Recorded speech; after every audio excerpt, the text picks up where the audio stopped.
നഗരസഭാ councillor R സുഗതനെ ജയിലിലാക്കിയതിനു പിന്നിൽ BJP. നേതൃത്വത്തിലുള്ള കോർപ്പറേഷൻ ഭരണസമിതിയെ അട്ടിമറിക്കാനുള്ള CPM-ന്റെ ഗൂഢനീക്കമാണ് ഇപ്പോൾ പുറത്തായത്. CPM-ന്റെ വിനീതദാസനായി ആഭ്യന്തരമന്ത്രി രമേശ് ചെന്നിത്തലയുമുണ്ട്. 101 അംഗങ്ങളുള്ള തലസ്ഥാന നഗരസഭയിൽ ബി.ജെ.പിക്ക് 50 അംഗങ്ങളാണ് ഉള്ളത്. ഒരു സ്വതന്ത്ര കൗൺസിലറുടെ പിന്തുണയോടെയാണ് നഗരസഭ ബി.ജെ.പി. ഭരിക്കുന്നത്. അറസ്റ്റ് ചെയ്ത ബി.ജെ.പി. കൗൺസിലർക്ക് യോഗത്തിൽ പങ്കെടുക്കാൻ സാധിക്കാതെ വന്നാൽ ഇതിലൂടെ ഭരണം അട്ടിമറിക്കാനുള്ള നീക്കമാണ് CPM നടത്തുന്നത്. തിരുവനന്തപുരം കോർപ്പറേഷൻ ഭരണം CPM-ന് വലിയ ഒരു വരുമാന സ്രോതസ്സായിരുന്നു. വർഷം തോറും കോടിക്കണക്കിന് രൂപയാണ് പാർട്ടിയും നേതാക്കളും കട്ടെടുത്തിരുന്നത്. ഇപ്പോഴത്തെ മേയർ വി രാജേഷും ഭരണസമിതിയും മുൻ ഭരണസമിതി നടത്തിയ അഴിമതികൾ ഓരോന്നായി പുറത്തു കൊണ്ടുവരികയാണ്. ഇതിനകം തന്നെ കോടിക്കണക്കിന് രൂപയുടെ തട്ടിപ്പ് കണ്ടെത്തി കഴിഞ്ഞു.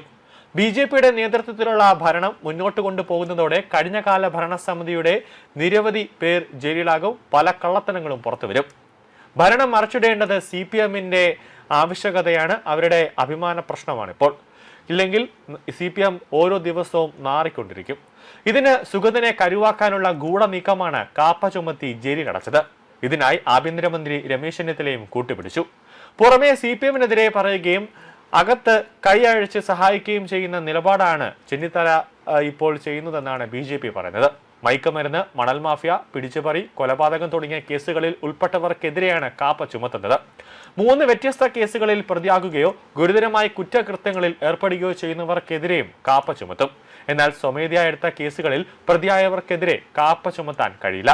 അതിനാൽ ഭരണകക്ഷിയിൽപ്പെട്ട ആളുകളെ കൊണ്ട് പരാതി നൽകിയാണ് ഒരാളുടെ പേരിൽ കേസുകളുടെ എണ്ണം കൂട്ടുന്നത്. സുഗതന്റെ പേരിലുള്ള കേസുകളെല്ലാം CPM പ്രവർത്തകർ നൽകിയിട്ടുള്ള കേസുകളാണ്. CPM പ്രവർത്തകർ അല്ലാതെ മറ്റാരും സുഗതനെതിരെ കേസുകൾ നൽകിയിട്ടില്ല.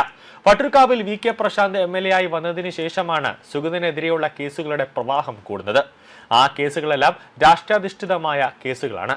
സർക്കാർ സുഗതനെതിരെ ക്രിമിനൽ കേസുകൾ ചുമത്തിയിട്ടും കമ്മ്യൂണിസ്റ്റ് പാർട്ടി കോട്ടയായ വായോട്ടുകോണത്ത് നിന്ന് 450-ൽ പരം വോട്ടുകളുടെ ഭൂരിപക്ഷത്തിനാണ് സുഗതൻ ജയിച്ചതും. കൂടാതെ സുഗതനെ അറസ്റ്റ് ചെയ്തതിൽ ഇന്ന് ബി.ജെ.പി. വട്ടിയൂർക്കാവിൽ 3-ാം വാർഡിൽ SHO വിപിന്റെ വീട്ടിലേക്ക് നടത്തിയ മാർച്ചിൽ 3 യുവമോർച്ച പ്രവർത്തകർക്കാണ് ഗുരുതരമായി പരിക്കേറ്റത്.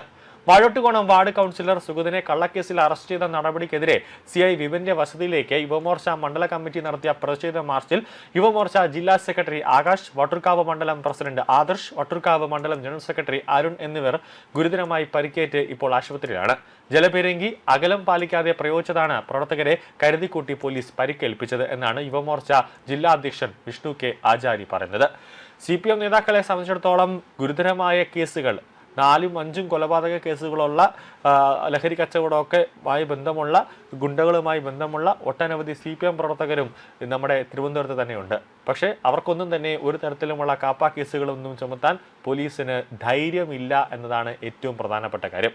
കാരണം ബി.ജെ.പിയെ സംബന്ധിച്ചിടത്തോളം അവർ കയറി പോലീസ് സ്റ്റേഷനിൽ കയറി ഈ ലോക്കപ്പ് തല്ലി തകർക്കുകയോ അല്ലെങ്കിൽ പോലീസുകാരുടെ തലമണ്ട അടിച്ചു പൊട്ടിക്കുകയോ അല്ലെങ്കിൽ പോലീസുകാരെ കാലേവാരി നിലത്തടിക്കുന്ന പരിപാടിയൊന്നും ബി.ജെ.പിക്കാർ ചെയ്യില്ല. അതുകൊണ്ട് തന്നെ പോലീസിന് കണ്ണു അടച്ചുകൊണ്ട് ഒരു ബി.ജെ.പി. പ്രവർത്തകന്റെ പേരിൽ എത്ര കേസ് വേണമെങ്കിലും എടുക്കാം. മറിച്ച് ഒരു CPM പ്രവർത്തകന്റെ പേരിൽ അല്ലെങ്കിൽ ഒരു DYFI പ്രവർത്തകന്റെ പേരിൽ അല്ലെങ്കിൽ ഒരു SFI പ്രവർത്തകന്റെ പേരിലാണ് പോലീസ് ഇപ്പോൾ ഒരു കേസുകളുടെ ഒരു ഘോഷയാത്ര തന്നെ എടുത്തതെങ്കിൽ ആ പോലീസുകാരന് പിന്നെ തിരുവനന്തപുരത്ത് നിൽക്കാൻ പോലും പറ്റാത്തൊരവസ്ഥയായി മാറുമായിരുന്നു.